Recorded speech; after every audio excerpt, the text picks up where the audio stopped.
সত্যি কথা বলি, আমরা প্রতিনিয়ত সমাজ বদলানোর কথা বলি, কড়া আইনের দাবি করি, কিন্তু সত্যিটা কি?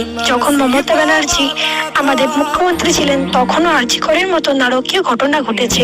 আবার আজ যখন শুভেন্দু অধিকারী আমাদের মুখ্যমন্ত্রী তখনও কিন্তু বারুইপুরের মতো ক্রাইম আমাদের দেখতে হচ্ছে।